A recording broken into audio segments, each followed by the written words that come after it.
Oi, gente. O assunto agora é energia elétrica. A gente vai falar um pouquinho sobre a energia elétrica no mundo e depois especificamente no Brasil. Quando eu falo de energia elétrica, eu preciso de passar alguns conceitos, algumas definições que lembram muito o curso de física. Mas a gente precisa para poder analisar melhor os dados sobre a energia elétrica do mundo. Primeiro conceito, potência elétrica. Coloquei aqui uma definição: quantidade de energia elétrica que cada equipamento elétrico pode consumir por unidade de tempo, expressa em watt, e por seus múltiplos, por exemplo, o quilowatt, o megawatt, o gigawatt. Então, potência é aquilo que, desculpem usar o termo, é muito simplório, mas é aquilo que pode ser consumido. Ou seja, a potência não é exatamente o consumo. Ela tem uma relação com o consumo, mas ela não é exatamente o consumo.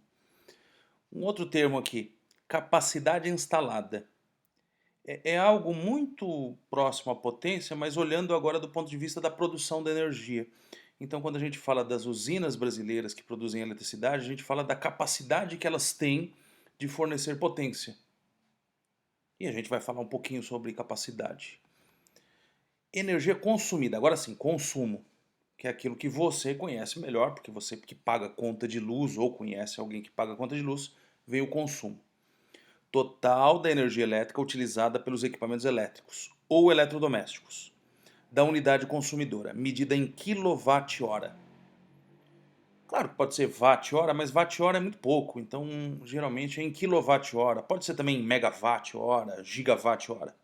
Então, consumo tem a ver com quantas horas você utilizou determinado equipamento que consome tanto de potência, ou que precisa de tanto de potência.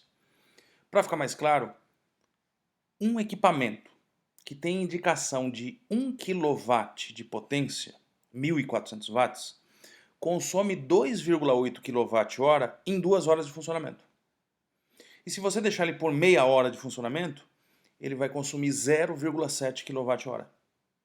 Professor, e se deixar uma hora? 1,4 kWh. Tá bom? Então, potência é uma coisa, consumo é outra. Tá bom? Pessoal, agora sim, depois de passar esses conceitos rápidos, eu gostaria de mostrar para vocês a geração de energia no mundo. A geração de energia no mundo em relação aos países que mais produzem. Estou colocando aqui um ranking de 5 países, o Brasil não está entre os 5, e vou fazer uma comparação entre 1985 e 2018. Lá em 1985, o maior gerador de energia do mundo eram os Estados Unidos. 2.657 terawatt-hora, que é a unidade que a gente usa aí para consumo. Claro, se é consumido, alguém gerou. Então, os Estados Unidos, lá em 1985, geravam mais ou menos um quarto da energia elétrica mundial. Depois vem a União Soviética, você sabe que aqui a gente está no período chamado de Guerra Fria, as duas potências estão ali no topo. O Japão e a Alemanha, que cresceram absurdamente no pós-guerra, também eram grandes consumidores de energia elétrica. E o Canadá, que é um país relativamente desenvolvido, consome muita energia elétrica, porque é um grande produtor de alumínio. E a produção de alumínio demanda energia elétrica. A conversão da bauxita para o alumínio demanda muita energia elétrica. O Brasil era o nono maior gerador de energia elétrica do mundo, quase 2%. Professor, que leitura que eu tenho que fazer disso? Quem consome muita energia elétrica é indústria e residência. Então são países muito industrializados. Quem consome muita energia elétrica é muito industrializado e provavelmente muito urbanizado.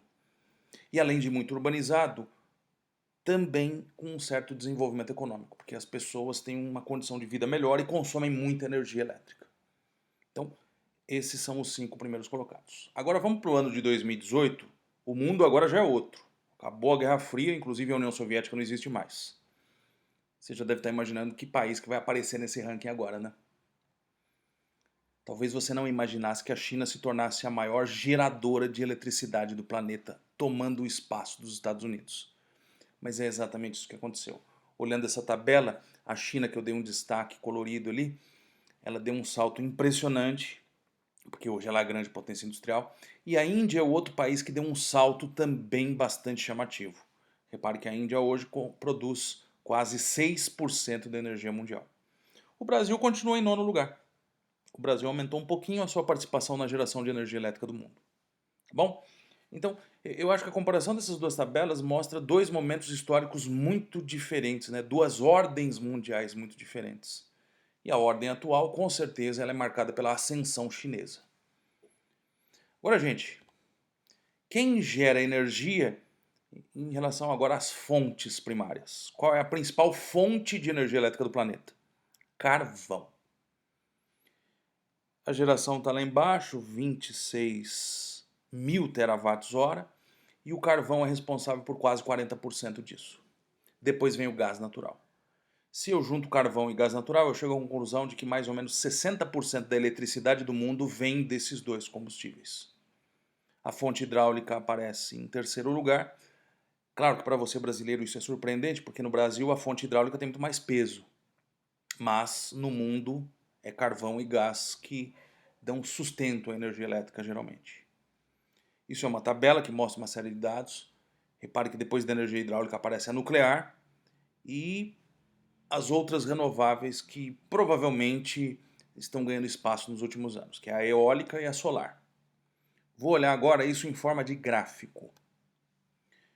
Neste gráfico você repara que estão as fontes, eu não coloquei o nome de todas ainda, mas o carvão está lá em cima no topo, desde 1986 a 2018, que é o que mostra esse gráfico.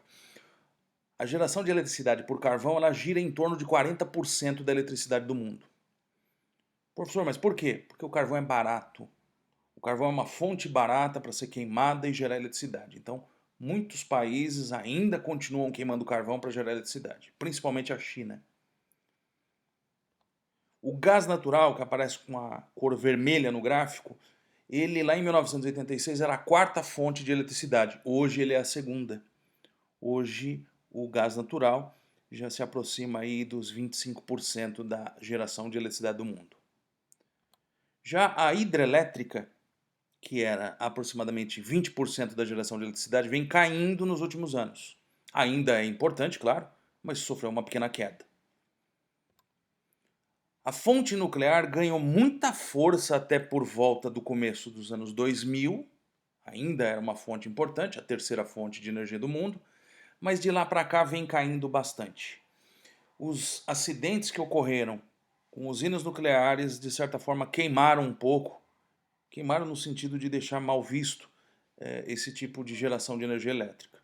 E com o avanço das outras fontes renováveis, não faz muito sentido o investimento em energia nuclear, que é cara. Ela é bastante cara.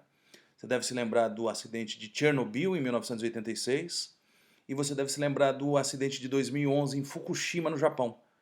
O acidente de Fukushima, ele deixou claro que a energia nuclear ela é muito perigosa. Olha o petróleo, que antigamente ainda era usado para geração de eletricidade, hoje praticamente não é. Não faz sentido você queimar petróleo para gerar eletricidade. Petróleo é muito caro. A cor laranja, que no começo do gráfico praticamente não aparece, olha na década de 2000 e 2010 como deu um salto. Hoje já é quase 10% da energia elétrica mundial gerada por vento ou sol. E tem outras fontes também, mas elas continuam muito pouco importantes. Elas estão lá embaixo no nosso gráfico, a cor roxa. Conclusão que a gente tira. O mundo gera eletricidade por carvão, por gás. Um pouco por hidroelétrica, um pouco por nuclear e vem ganhando força as outras fontes renováveis. No Brasil você sabe que a história é um pouquinho diferente, mas a gente vai falar de Brasil um pouco mais para frente, tá bom?